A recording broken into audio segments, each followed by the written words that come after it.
In 2008, neighborhoods across the country were lined with foreclosure notices.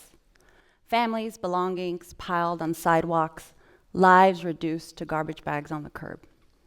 I know because my family lost our home during that period too. It showed me how collapse feels: sudden, heavy, inescapable. And it showed me how fragile the American dream is. Officials insisted the system was sound. Wall Street bundled risky loans and stamped them AAA. Regulators nodded along. But when collapse came, it came fast. Communities hollowed out. And blame shifted not onto the powerful who engineered the products, but onto the families left with nothing. Millions lost homes they thought they could keep. They hadn't designed the system, but they paid the price anyway. That moment revealed two truths. First, the financial system can collapse on ordinary people who had no say in designing it. And second, when it does, the powerful rarely take the blame. That's why we need to pay attention when we hear echoes of 2008. And today, I hear them in crypto. Crypto gets sold as something new: freedom, innovation, opportunity, the future of money. But at its core, it's just digital tokens people trade, backed mostly by belief. I research crypto for a living, maybe because I'm a masochist. I am in DC after all. But really, I study it because I want to understand what it means for ordinary people and what's truly at stake. Like subprimes, crypto often gets pitched as inclusion.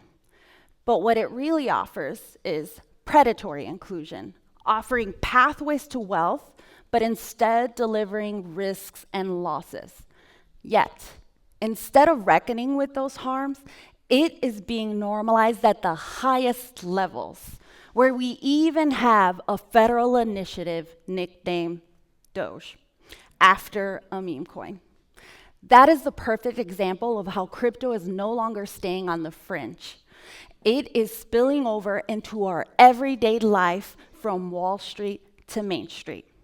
Let's start with Wall Street, where it's already creeping into the core in our credit cards, our investments, even our retirement savings.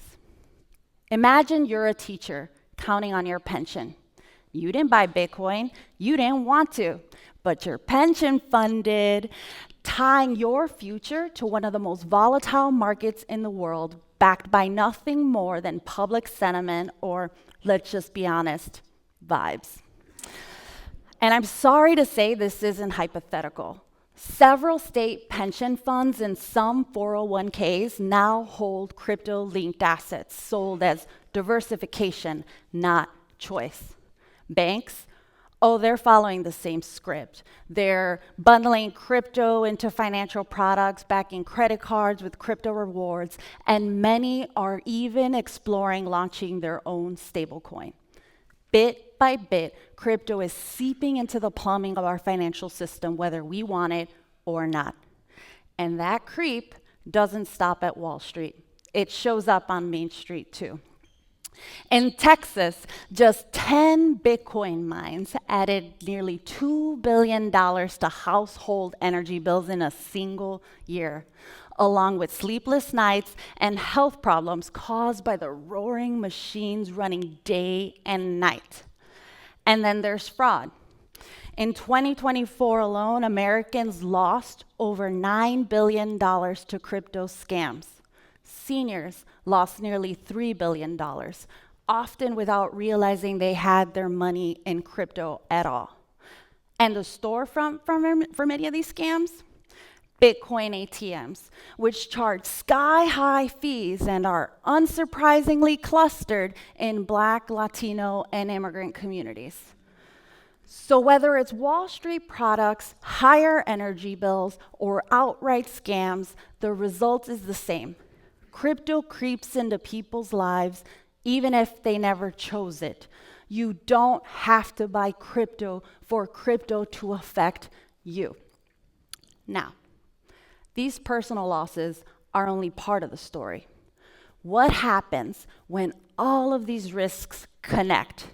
When they don't just drain wallets, but shake the system itself? That's the danger. None of these harms are isolated. Together, they lay down the unstable foundation the same way subprime did, praised as innovation until it blew up and spread through the entire economy. Today, the weak link isn't bad loans. It's stable coins, tokens that promise one coin will always equal $1, yet vulnerable to runs like unregulated banks. And just like risky mortgages bundled together and sold as safe, that promise can snap. And then there's a deeper risk, because stable coins don't just move money, they move control. If big tech or large corporations issue them, they could end up controlling not just how we pay, but what we see, buy, and even how our data gets used, turning the simple act of paying for something into another form of corporate surveillance. And then that concentration of power brings another risk, because then what happens when a major stablecoin issuer snaps? The ripple won't stay contained in crypto anymore, because the money that backs those stablecoins sits in banks, in treasury bonds, in the very plumbing we depend on. We already got a preview at a smaller scale. When Silicon Valley Bank failed in 2023, a major stablecoin lost its peg. Panic spread online. In 2008, panic spread one foreclosure at a time. In a crypto crash, panic could spread at the speed of code. Now, some might say, oh, well, crypto's not big enough to crash the system. I get it. Maybe it won't be the spark, but it is kindling and sitting on top of a growing pile of dry wood. AI hype, private credit risks, record leverage, all feeding a financial system that's already too fragile. The Fed faces political pressure, Congress is polarized, and the will to act boldly is fading, leaving fewer tools to stabilize and a greater chance that families will bear the brunt.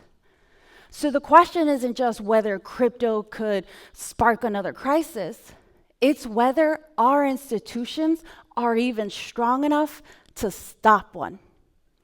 And when our institutions fail people again and again, trust breaks and they look elsewhere. After all, when the status quo isn't working, it is rational for people to seek out alternatives. I understand this. It's actually how crypto found fertile ground in the first place. Not because people demanded it, but because distrust left the door wide open. And now it's become one of the clearest examples of financial exploitation today, enabled by a system that too often serves power and wealth and not people's economic security. The industry has spent hundreds of millions lobbying Congress. Nearly half of all corporate election spending in 2024 came from crypto-linked entities. That is not democracy, that's auctioning off the rules. And you can see it today in removed guardrails, drop lawsuits, defunded enforcement, pardons, and regulators opening the door wide for crypto.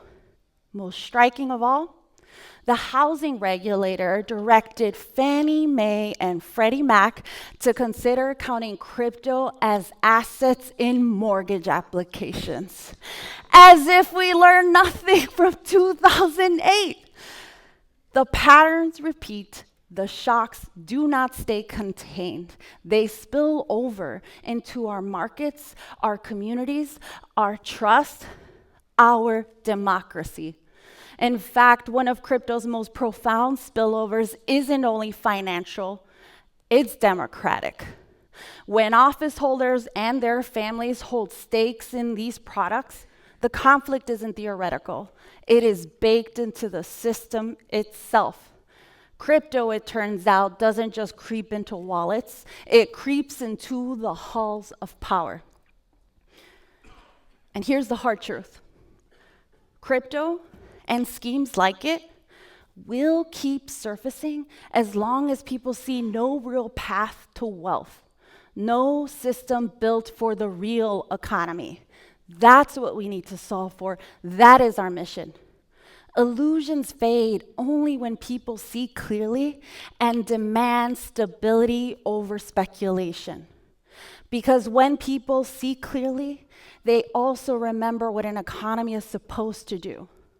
Catch you when you fall and lift you when you rise. I know what it feels like when security vanishes overnight. It's why I believe that we can and should build something better. Because what people want isn't radical, it isn't new, it's basic. It's good jobs, the comfort of affording life's essentials, real paths to wealth, the freedom to dream, to build, to buy a home, to create a future for their kids. They want a system that isn't rigged and leaders who don't shrink from the fight. Because courage isn't waiting for convenience, it is standing up when it matters most. People are not asking for crypto. They are asking for a fair shot at opportunity and the pursuit of happiness.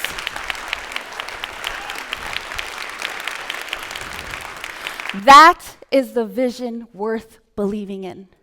An America where families can plan for the future without fear and where every person has a chance to thrive. If the powerful can rewrite the rules for themselves, then we can rewrite them for everyone. And it starts with paying attention, including to the proposals moving through Congress right now. Ask the hard questions, demand better than business as usual. Crypto is not the future of money. It is the future of instability. But what comes next is up to us. We can build an economy and a democracy that lets everyone thrive. So let's refuse to settle for less. Let's choose differently. And let us build the future that people are really asking for. Thank you.